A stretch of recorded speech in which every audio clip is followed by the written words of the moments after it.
Alrighty, live. Welcome everybody. Got a few people already checking in. It looks like. Kind of settle in, and we'll get rolling here in a jiffy. Get this guy over here out of the way. Glasses. All right. Get my hat on straight. All right, we've got a few topics today. Shouldn't take too long. Don't have a big evening planned. Daniel Evans, what's happening? Glad to see you check in. Looks like you guys have some excitement down your way at the Wichita Trail in Wichita Falls today or yesterday, I guess, whenever Jimmy was riding. Ran into some motorcycles and police chase and all kinds of crazy stuff. Let's see. What are we gonna do here? Let me get my notes up here. I'm trying to figure out where I want to put them.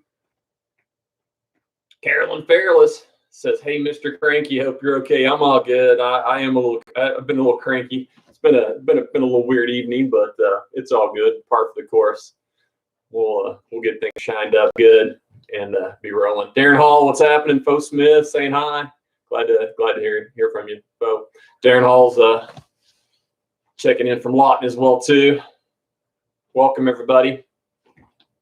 Again, if you're out there, you don't have to comment, but I think if you want to comment, I think you can watch this without logging in, but I don't think that you can comment without signing in to YouTube or signing in, logging into YouTube. You can do that with if you have a Gmail account. I think you can probably do it with other accounts. I don't know. I have Gmail accounts and have forever, so I just log straight in using that. But I think that it's required to do that. So if you want to actually comment, and again, it's this kind of the same format that Facebook went to a while back that I've kind of moved away from, and that I can't tell if you're just watching and checking in, so that I can say, hey, I only know you're there if you leave me a comment. So. Derek says, yo, what's happening, Derek? Derek's been posting some good videos. Oklahoma OTB here. So Oklahoma HOTB for Oklahoma Over the Bars. That's Derek. You guys need to go out and subscribe to his page. He does a lot of videos. They're all bike related. They're all from the bike. And so pretty good stuff. And I enjoy it. And so I think you guys would too. GT Giorgito, what's up, Wizard? What's up back at you, GT? So you've been keeping busy with Bluff, and that is for sure. I'm glad someone's taking that task on. That's a big ask. Oh, you're welcome, Derek. No problem. Jay Black is in the house. Says, yo, Wiz, back at you, Jay Black. So Jay Black, so did you actually recover everything and it was all shoved in your bag, or are you still missing something that you thought was on? I know you put like the helmet and the jersey and the glasses and all and the helmet and thought you left it on your bike. Then I saw the picture of the bag. So did you recover everything, or are we still missing items? So. Funny, made for a good story. So, alrighty, I'm going to go ahead and list the topics tonight. I'm actually going to go off cycling topic and do a personal topic. It's completely non-bike related. It's actually, I don't know. It's just personal related. It came to me through school, and I want to discuss it. But so basically, I'm going to reiterate, I'm going to talk real quickly about Bike Club free helmets this weekend, talk about my crazy little afternoon. I want to talk about a little FCC thing that's happening with an emergency, or what is it, emergency benefit broadband. I always screw that up. I'll look it up in a minute for you. Quick Steed update. And then I want to talk about plates, just kind of generally what plates are for, True to Dirt plates. How much they cost, which most of you already know, but it's good information to understand the whole process and why we do it. How and a few little small items and coloring and different things of that nature. So anyway, we'll talk about that. GT, for sure, you definitely have some amazing help, but it's a task. So we appreciate you doing it and everybody that helps you. So I know there's a lot of people that enjoy Bluff. I don't get there as much living where I do, but I know there's a ton of people that enjoy that, and the work you guys do out there is great. So like, so you recovered everything. Well, that's great. So, I mean, honestly, I'd rather make that faux pas and have all my gear recovered than not worry about it. So, oh, that's great. That's great. Jay Black, my boy, that's awesome. So I'm making fun of my friend Jeremy. You guys may have saw his post. He thought he left some stuff in his helmet and then hung it on his bike and then drove home and then dumped it.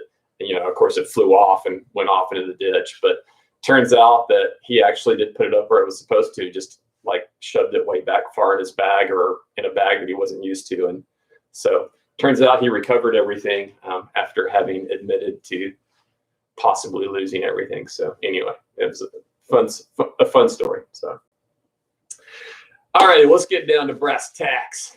Again, if you guys and gals have comments, questions, just general concerns, things of turd to dirt, biking, whatever related, just throw the comment out there and ask, or throw it out there. And, even if it's directed towards someone that's that you see that's commenting, not necessarily even me. So feel free to guide the conversation as we go, and I'll adapt along with my normal topics. So let's start with topic number one, Bike Club. I mentioned this last week, and I want to reiterate that again.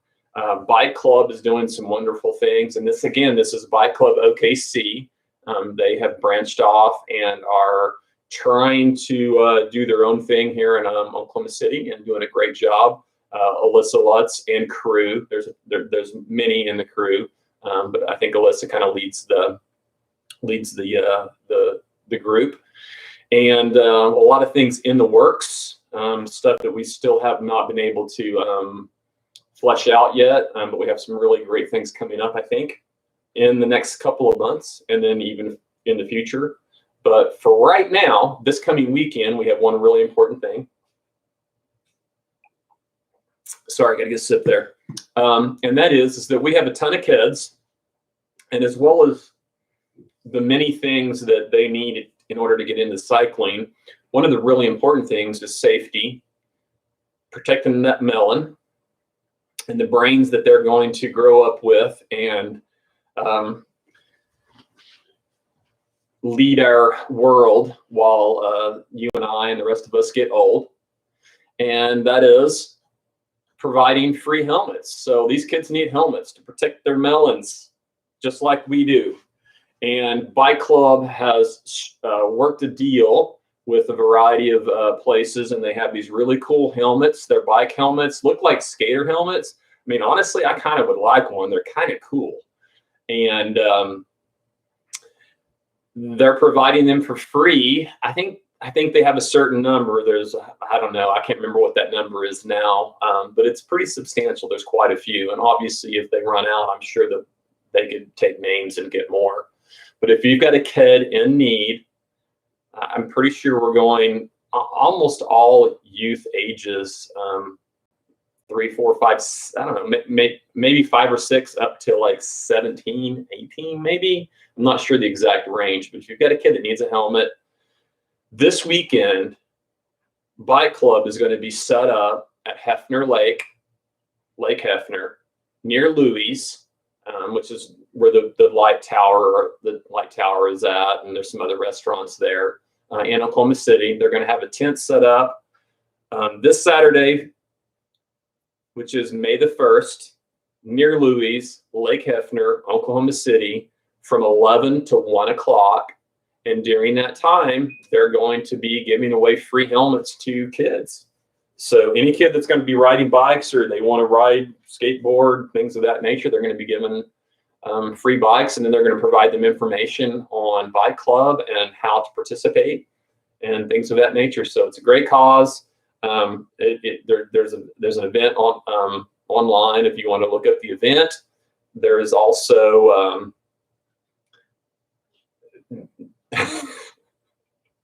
Danny Prather.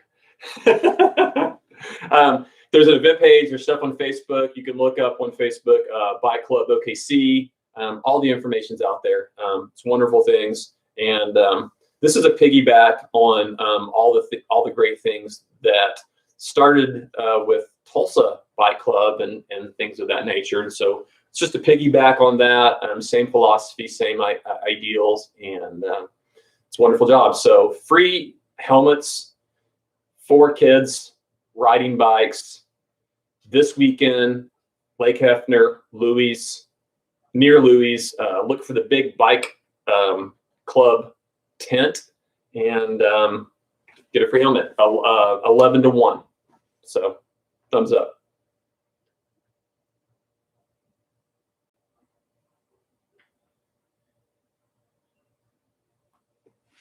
Excellent. So Carolyn Fairless has also given a shout out to the Tulsa Bike Club, which started all this over in the Tulsa side. And it says, thank you so much for the extra love for Eugene Field. We're rolling again after bike theft. So I guess there was some bike theft that happened with some of the bike club. And I guess that's been resolved and all the kiddos are back rolling again. So excellent work. I'm sure there's a lot of players involved there. I know Wozniak is one of the big players, and Sound Pony and that crew. So definitely pretty cool. Danny Prather in the house. So Danny maybe shouldn't use the initials DP. Just saying. Yeah, anyway. All right, let's see. Topic number 2. So I was jokingly, I've been posting like crazy for like the last hour and a half, just because of, my day turned from pretty normal to just dumb in like a second. So yeah, I came home. I've not been riding. I've really not made any. I mean, all you have to do is follow me on Strava and know that I have not been riding. Not for any particular reason. I've just been, working my butt off, weed eating, and there's just no other way to get Lake Steed ready.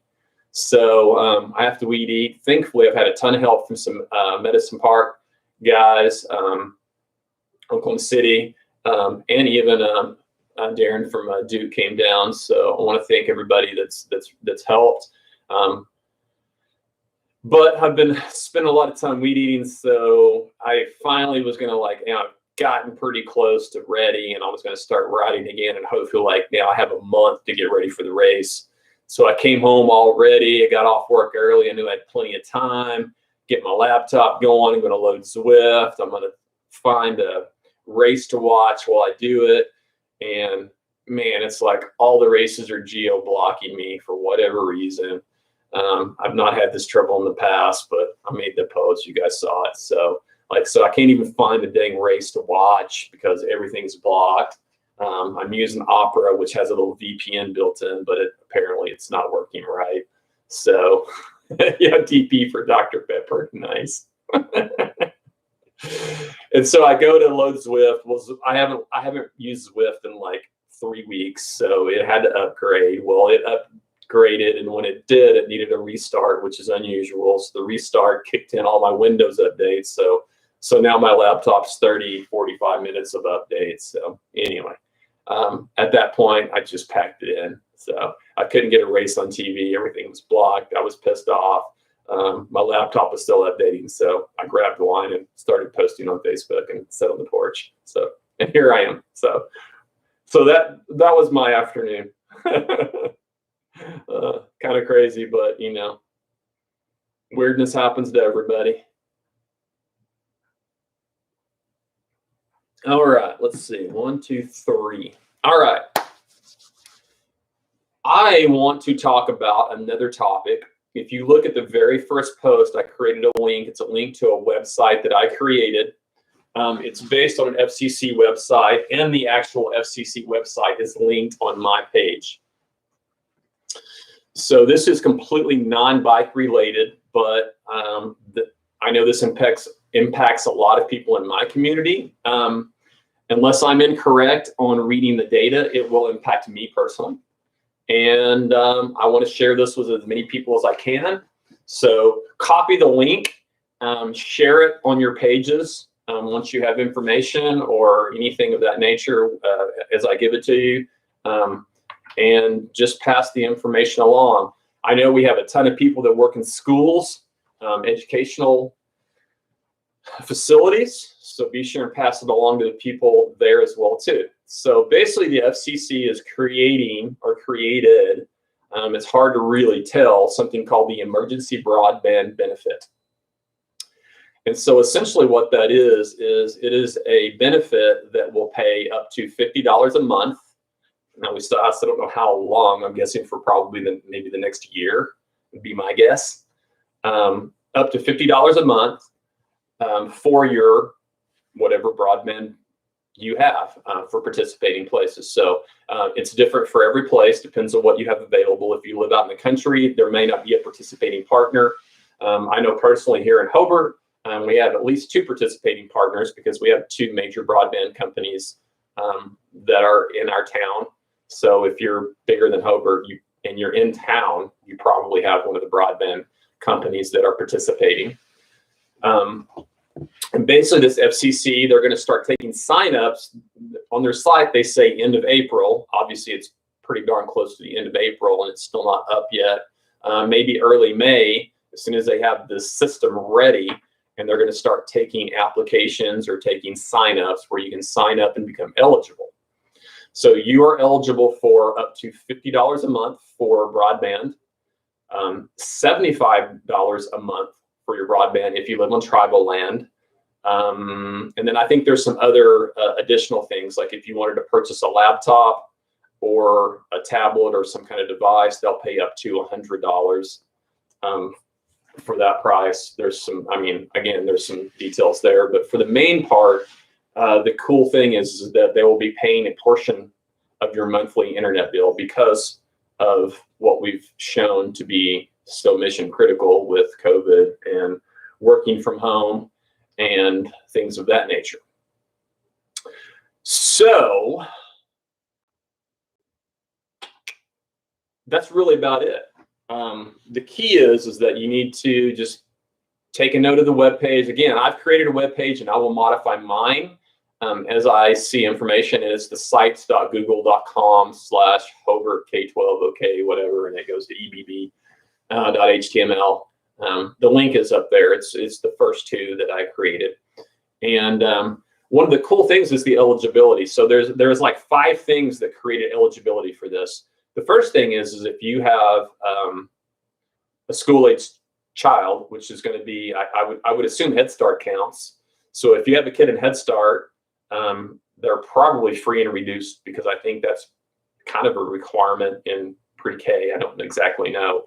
But I know for sure K through 12, if you have a kid in a school and your child qualifies for free and reduced lunches, then they qualify. Many schools like us, parents think that they don't qualify, but they actually do because we have enough kids that are free and reduced that the state doesn't make us, or they go ahead and give us basically school-wide free and reduced, which means that right now, I think at Hobart, we are K through 12 free and reduced for every student, even students that normally individually wouldn't qualify, and that is because our numbers are so high. So many schools will have that, maybe only in 1 school or 2 schools, but you need to check into that. If you have a school-aged child, or you know someone that is free and reduced or qualifies for free and reduced, they qualify for this broadband benefit. In addition, where I qualify is it says that if you have a college-age student and that student is on some type of Pell Grant, P-E-L-L. The most common one is FAFSA, F-A-F-S-A. That's a federal grant. Many of us have children. Like I have two that are in college that are using FAFSA as part of their college tuition. They're getting that from the state based on my individual income as a single parent. And so I should qualify. So I should qualify for $50 a month to pay for, part of my internet. Anyway, again, all of that non-cycling, but it's beneficial to many of you, and something that I think is important. It's available. Share the love, spread the word, and hopefully they'll have sign up soon. All righty, let's go through. Jay Black, college, yes. So you probably asked that question, and then I followed up with college. So yes, absolutely. If you have a student in college that is on some type of Pell Grant, I don't know what all Pell Grants are, honestly. The only one that I'm familiar with is FAFSA, F-A-F-S-A. That's the most common one. Oklahoma Promise may be one, or are those the same thing? I can't remember the terminology now. I think those are two different things, but I think those are both considered Pell. Maybe not. But anyway, if they are on some type of Pell Grant, P-E-L-L, in college, then you qualify. So as soon as this is open, I'm applying because I should be. So yeah. All righty. Spread the word. Have any questions, comments? Let me know. Yes, that is, and you're right, Jay Black. FAFSA is the form you fill out to receive federal aid, and I think that encompasses a variety of things. But FAFSA is, yeah, I don't know. I have to do that every year for my kiddos. But I know there's other types of Pell Grants too. I just don't know exactly what the other ones are because I'm not familiar with them. And there are some other qualifying things too that I wasn't familiar with. There's about 5 or 6 other things that are listed. You can go to the website and look at the actual FCC website. It's just that I know that those 2 things were the most common were the people in my space. So, alrighty, let's move on. Number 4, speed updates. So I made a post, I think Sunday, maybe it was yesterday. No, I guess it was last night because I went and, or it's probably this morning. Geez, I can't remember. It all runs together. I went and worked Steed again Monday after work for several hours. So I just really wanted to get it finished up. Got a lot of work done this weekend. Had some help on Saturday, and then I worked by myself on Sunday, and then I knocked out the rest of the main course yesterday. Today's Tuesday. Yesterday was Monday. Yes. So the main course is fully cleared, fully weed eated, ready to go. The Kids Cup course, I got it done just as the sun went down last night. Got the Kids Cup course done. None of them are marked, okay, but they're the same courses, and it's really hard to go wrong because now the course is the only place that's weed eated. So if you get to something that's grown up or not quite weed eated, you know you're in the wrong place because everything is weed eated now. So we are going to be doing the same course, which is clockwise, obviously not in a full circle, but it is clockwise pretty much across the board. There are a couple of places where the trail comes right parallel to each other. Just be sure and don't cross over. I think some people that don't pay attention cross over. If you stop and look at it, it's really quite obvious that you shouldn't cross over. I will mark all that off so that you cannot do it. But just in the meantime, I'm not going to be able to do that. I was hoping to be able to mark it this week. But I'm not sure I'm going to be able to do that or not. The weather's kind of crap right now. So we're going to kind of play that by ear and see. So it may be Monday or Tuesday of next week before I actually get it marked. But in the meantime, the trail is ready, barring what weather we get this week. So we still have some storms supposedly coming in. we've had some hit or miss rain. It's not significant as of yet. Been humid and nasty all day, but so far so good. Trail's in great shape. We had some people riding it this weekend, and no mud, perfect tack, no spots. So let's see what this week holds. And again, Steve, you can ride it pretty much anytime. There are a few spots that will get wet and get muddy. I know there's a spot early on that will get muddy, but it doesn't matter. You can ride it anyway. The trail's pretty durable, and we rode in active rain last year, and I didn't even have to go fix anything after the rain, and you can't even really tell where those sections were. So just yeah. So that's the advantage of a durable trail like this, is that you don't really have to worry about the damage. Just stay on the trail, ride in the mud, and get to the next section when it's clean, and you'll be fine, and it won't hold damage. So anyway, so Steed's all good. Kids Cup is ready, and the full 5 mile loop is marked.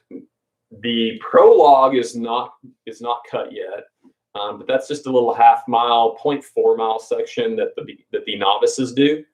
It's still rideable. It's still visible, so you can play around on it if you want to. But I'm probably not going to get it cut till a little bit later. It's not significant, but the main course is ready to go. So, Derek, you do need to come back down for sure. Come back down, get some Steed action riding for sure. Get some video. GT says no bud, just baby heads galore. That is true. There is actually some mud. Surprisingly, GT, we had some last year in a couple of spots that really surprised me, and actually got pretty bad. But again, it's so durable, and it just goes back to normal in a week. And so, yeah, it was all fine. Okie dokie. I have one more subject. We are 27 minutes in, so should make it. Okay. Sorry. Got a text from my kiddo. Got a kiddo who lives in Austin, so he just sent me a text, but I'll reply to him in a minute. Little fireball touch before we go on to our last subject. It's so humid. Water dripping off of the chilled fireball. Last subject is talking about plates.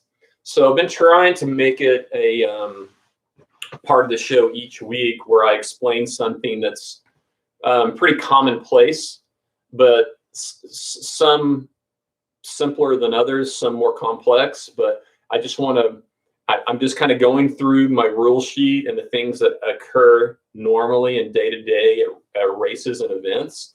And I just want to explain them and explain why we do the things that we do. And just for people that have more information, and you can spread the word. And I just think that it helps to spread the word. Because I think there's a lot of things that we do, and I say we Tour de Dirt officials, my board, we do things, and a lot of people just don't really know why. They just assume that we just do it cause, and sometimes we do. Sometimes we do it because that's just the way it's been done. Sometimes we've changed things, and I'm not a creature of change. I like things to be very routine. I like them to be the same, and that's not necessarily great in my life, but that is really good when you're running a series or an event. It's really good to have consistency and things to be the same, and expectations to be the same. And I think we do a good job of that. But at the same time, I also feel it's really, really important for me as the director and my board and my officials to be very flexible, and for us to have an open mind. And I feel that I've done that. And I could give a few examples of rules that I've made, realized really quickly that they were really stupid and they were really ineffective, and changed them back the very next year. Just because I realized that it was, in your brain, it sounds really great, but then when you implement it and you see the result, it was like, oh, that totally didn't work. So let's go back. And so I've done that. I mean, I fully admit when things don't go right, but we've made some real changes that have really worked and are really effective. And so, those are, kind of the way we do things. So, and so we're going to talk about plates and why we do them, what they're for, and just some of the, little small rules about them. Daniel Lemon says he's planning on riding Steve's Saturday morning if anybody wants to tag along. I think there's going to be, I would imagine there's going to be a few people out there. So Daniel, just post it up. And let everybody know I'm not going to be here. I'm going to be in Nebraska this weekend. My girlfriend's son is playing football. They have some spring ball. So that's why I've been working so hard trying to get this taken care of so that I could be gone next weekend. And but there'll be plenty of people out there. And I know that a lot of the Medicine Park crew, if the course is fine, will be out there. So you might link up with them. Plus, you already know the course too, Daniel. So that'd be great. So anyway, so yeah, just post it up on Tour de Dirt and try to figure out some pre-rides for everybody. That'd be awesome. Plates. So we have plates we sell every year, $5 a piece. It is the number plate that you put on the front of your bike. So for $5, you get one plate, and that plate is good all year long. We have them color coded, so it's easy for you and also our officials to recognize when they're scoring, and also for you to keep up, and also for spectators to realize the differences in the categories. So we have a novice category, has green plates. We have Cat 2 category that has blue plates, and we have Cat 1 category that has red plates. We also have our Kids Cup, and they're a completely separate plate with a different design because we have different sponsors. They are yellow and have our neighborhood bicycles logos on them because that's our main sponsor for that. And then Bike Lab, I'm doubled up Bike Lab because I got cold after I turned my AC on for the first time this year, and then I came back inside and it was cold, so now I have my hoodie on as well as my hat. But Bike Lab is our main adult plate sponsor. So they sponsor the green, the blue, and the red. So we have the color codes, and there's different numbers, so we can't have the same numbers. So I think we do, what is it, 1 to 99 for the red, and then we go 100 to 299 for the blue, and then we go 300 to like 600 for the greens. And then I think we do 1 through 100 with the Kids Cup. And we've had so many kids that, man, I have totally got to get on this. So I've got to order some more Kids Cup plates because we need more. We're almost out because we've had so many kids racing this year, which is unbelievable.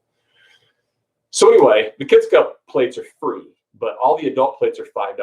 So that $5 is just not, there's a reason for that. I want everybody to understand that it's not money that we just take and keep. That is money. That's why I separate myself from the money that you pay to register for the event, because the money that you pay to register for your event, that goes to the promoter. That doesn't go to Tour de Dirt. That goes to the promoter to do, yes, they have to pay me a small fee at the end, but that goes to them to do whatever they want to with it. Do payouts, to buy T-shirts, to buy awards, to cover costs, to make profit and buy, a blow-up pub tent, whatever. But the $5 that you pay me for your plate goes directly to Tour de Dirt, and 100% of that money is used for, along with sponsor money and other money that we get for end-of-year payouts.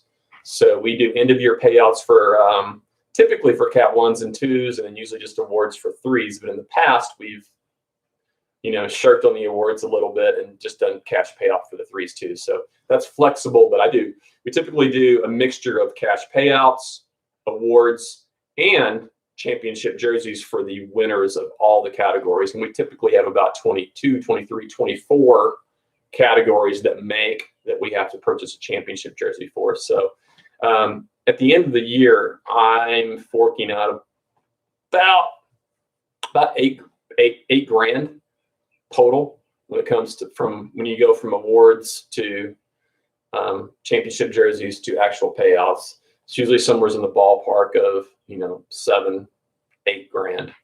And the $5 that we pay for these plates goes directly to that. That's what this is for. Again, good all year. So let's say that, however, you decide that you race 3 races and you need to upgrade. You're winning, you're doing really well.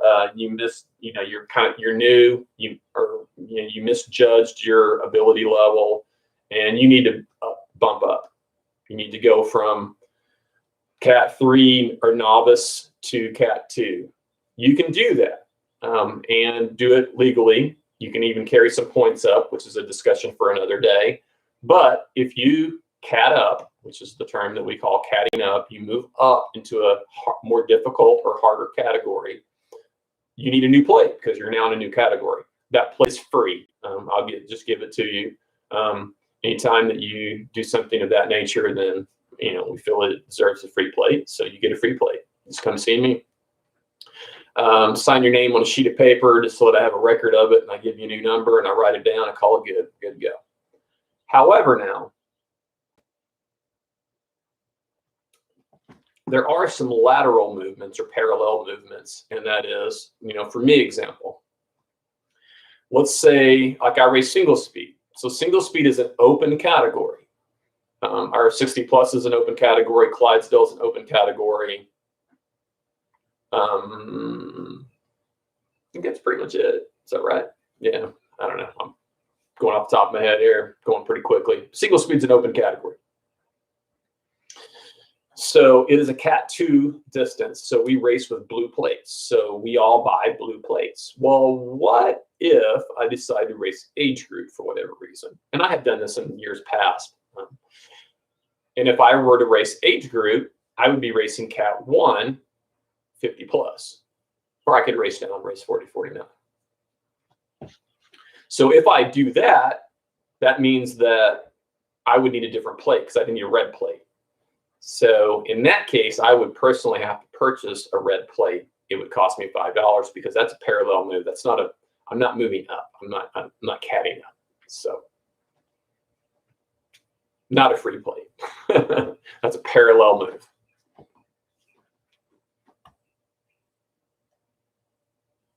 Yeah, Carolyn, 60 plus is an open category. I think I listed that. It was a 60 plus and single speed and Clydesdale. E-bike, I guess e-bike is technically is an open category too. I forgot e-bike is an open category. So let's say that you wanted to do a regular bike and then you want to do e-bike.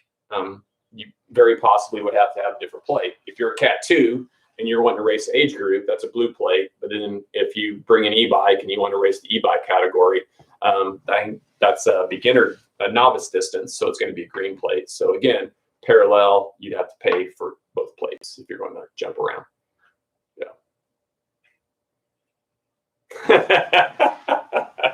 Derek, OKT, Oklahoma OTB, Derek says he's currently bulking for Clydesdale.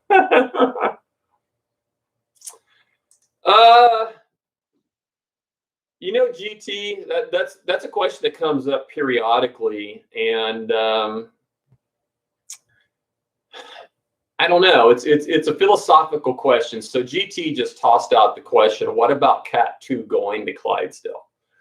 So that's a philosophical question, and that's actually a rule change that I implemented. I and myself along with the board several years ago made this change, and it's just a philosophical reason. So in my mind, and the board's mind at the time, and it's still my belief, the Clydesdale group should not be guys that just fly over the radar. I would say not under. They would fly just over the radar, the cutoff of the 225, and they're super competitive, and they just want, and that's not what it, to me in my mind, that's not what it's for. we all know that in cycling, being a big guy, unless you're super fit and super, super strong, and a big girl, same way, there are, unique people that push a ton of power because they're big and are still pretty solid. It's a distinct disadvantage in mountain biking because of what we do. Power to weight ratio is real. And it's part of the gig. So I just found that at the time when I got into this, Clydesdale was Cat 2 distance, and the limit was 200 pounds. So the problem that I saw with that was, one, it's not hard for many people to be 200 or thereabouts. It's not like we're bringing up a scale and weighing you, although there has been suggestions that we should, right? So at that time, the Clydesdale was made up of some guys like Christian Combs and some other guys that were super strong and super good riders, really fast. They were just big, but they were so strong. And I mean, they're all riding in Colorado now, so it's like, it shows you what kind of riders these guys were. And to me, that was not what Clydesdale stood for. That's not what it's for. It's kind of like the gateway drug to me. It's like we can take these riders and it's kind of a gateway into their age group. So we have many riders that are currently Clydesdale size that are riding age group. And that is because they realize that Clydesdale is not the speed that they ride. They're getting better, they're getting faster, and they're riding their age group in Cat 1, in Cat 2, and even novice. But I mean, we have Cat 1s that are currently Clydesdale size that are racing Cat 1 age group. So to me, it's the gateway. And so it's not meant to be Cat 2 competitive. It's the gateway to draw people in. So anyway, that's long story and philosophical reasoning for a simple question by GT, but a good question. And now you know my thinking and why it is what it is and why we changed it. And it was one of the changes that me and the board made early on, many years ago, 4 or 5 years ago, I think. Can't remember exactly when we made it. So great question, GT. Appreciate that. Hope that answers it and hope that makes sense. So, alrighty, ladies and gents. I'm going to scroll back up and just make sure I didn't miss anything, but I am out of topics. We're at 42 minutes, so I still almost made 45. So solid. I'm keeping it under, in the 45 or under range the last several weeks. I'm trying to do that just because I know I ramble a lot and things get kind of long. So, alrighty, I think that's all.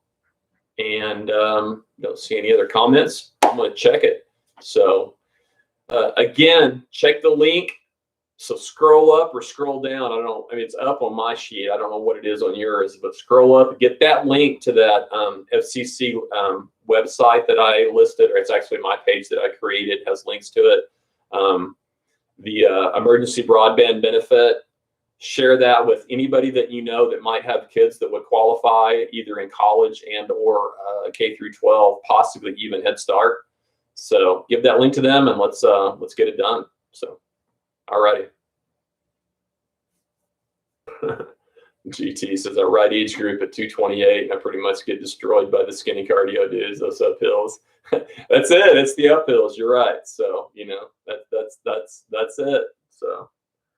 But it's a question of, you want to do, that's the problem though, is like if I bump it up to a Cat 2 distance, then a lot of the real Clydesdales, what I consider the real Clydesdale guys, that's just too much. It's too far and they're going to be out there for longer than the Cat 1s. And that's just, to me, that's just dumb. So anyway, I don't know. All right, I'm out. Love you guys. If you have questions, comments, hit me up.